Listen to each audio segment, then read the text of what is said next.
Take four.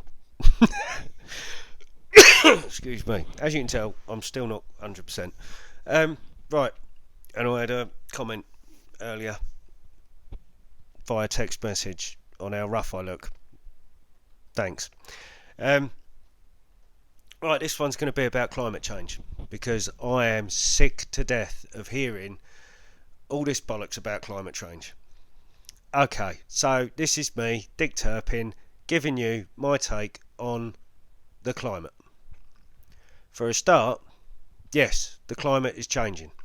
It is always changing because it has always changed. It's never been constant.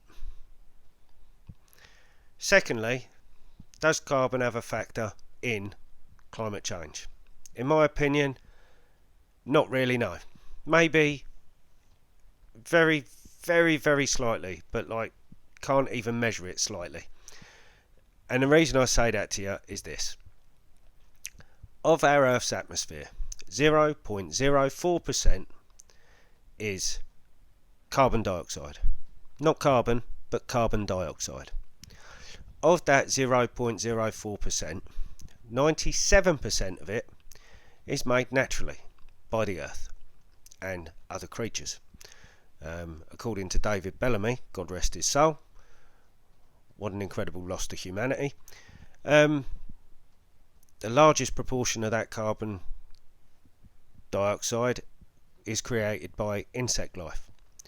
We also have volcanoes and various other odds and sods that chuck carbon dioxide into the atmosphere.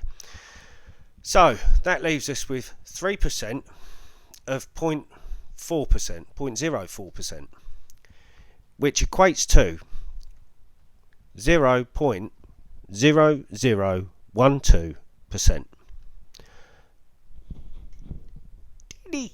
Tiny, insignificant amount of carbon that we throw into the atmosphere.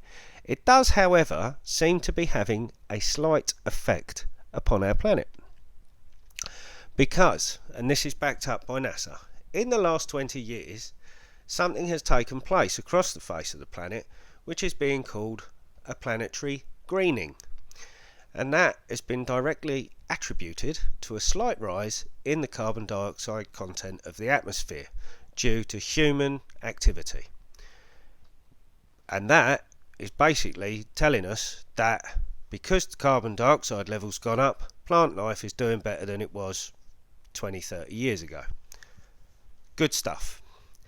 So, do we really want to take any more carbon out of the atmosphere? I would suggest that we probably don't. There's plenty of other pollutants that I would rather we didn't put in the atmosphere, but I'm not talking about them today because I'm talking about climate change. Now, CO2 is plant food. The current levels of CO2 in the atmosphere, parts per billion, is about 400 parts per billion. When it gets down to 150 parts per billion, plant life stops growing. When plant life stops growing, we all die because then there's no oxygen.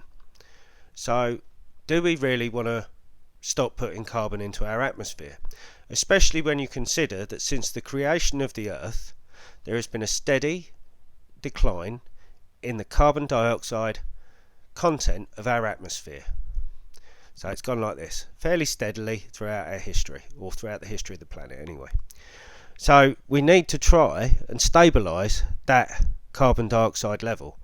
Not the climate, but the carbon dioxide level. In fact, I would suggest there's probably many different chemicals and elements within our planet that we need to try and stabilise in order to keep life growing as well as it does now.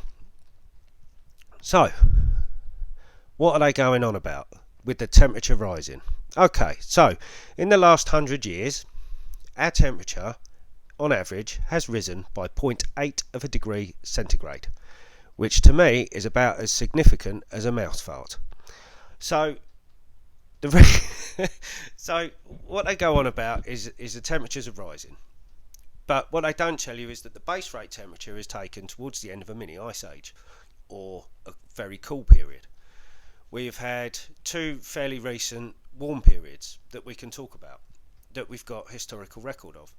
One of those was during the Roman Empire. There was a warm period then, and during that warm period, crops became easier to grow and humanity flourished. Then there was a cooling period after that, which isn't very well documented, where crops failed more and humanity dwindled a little bit. And in the medieval age, we had the medieval warm period, which is very well documented. And during the medieval warm period, crops did very well and humanity flourished again. And then somewhere in about the 1800s, we had another cold period, which was referred to as the mini ice age sometimes. This was resulted in things like the River Thames freezing over and people ice skating on it and having fairs and hog roasts and Ferris wheels, and there was all sorts of stuff. It was awesome. I'd love to have been there. Well, maybe not, because it was horrible, really, wasn't it? Yeah. Anyhow, so climate change is basically a load of old bollocks. If you look at their chart, you know they've got that chart, haven't they? They've said the carbon in the atmosphere has done this. And as a result, the temperature has done this.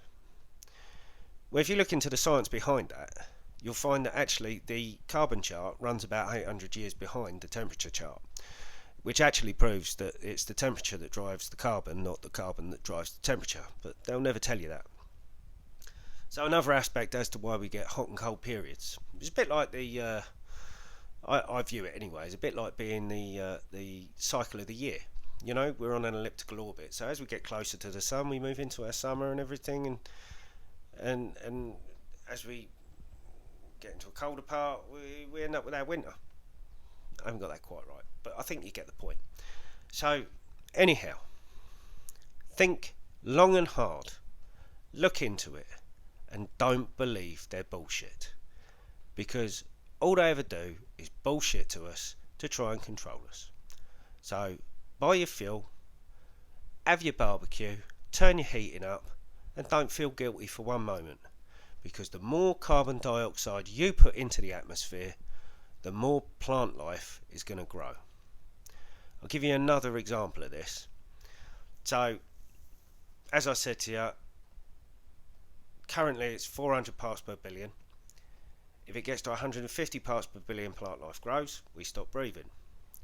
If you're a horticulturalist and you use greenhouses, you might find that you end up going down to the local shop and buying cylinders of carbon dioxide. And you'll take those carbon dioxide cylinders to your greenhouse and you will release levels of carbon dioxide into the atmosphere.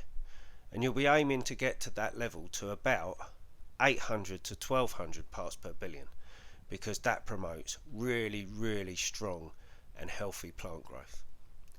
So just get on with your lives and stop believing their bollocks.